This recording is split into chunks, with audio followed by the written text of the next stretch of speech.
আমার জায়গা হইব নি আমার মরা লাশের লাইগা মসজিদের পাশে আমার কবর দিও কইরাই আমার জায়গা হইব নি আমার জায়গা হইব নি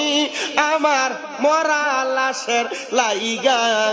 মসজিদের পাশে আমার কবর দিও কইরাই আমার জায়গা হইব নি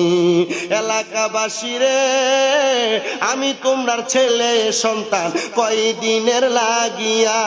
মরার পরে সবাই আমায় যাবে রে বলিয়া এলাকাবাসী রে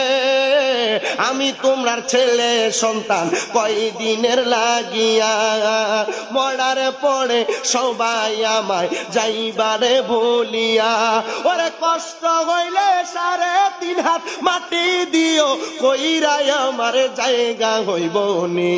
আমার জায়গা হইব নি আমার মরা লাশের লাইগা মসজিদের পাশে আমার কবর দিও কইরাই আমার জায়গা হইব নি জগৎবাসী রে আমি যেদিন জামু চইলা দুনিয়া ছাড়িয়া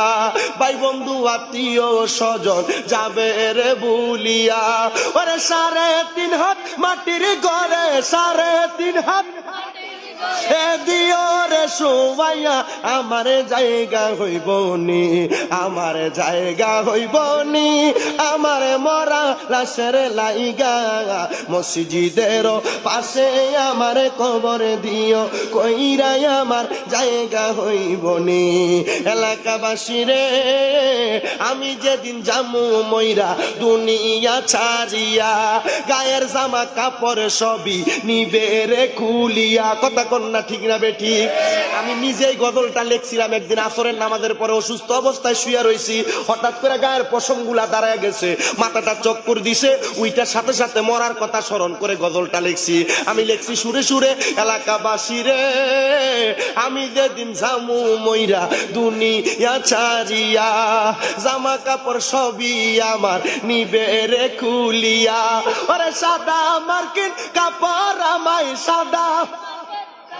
রামাই দিও রে পরাইয়া আমার জায়গা হইব নি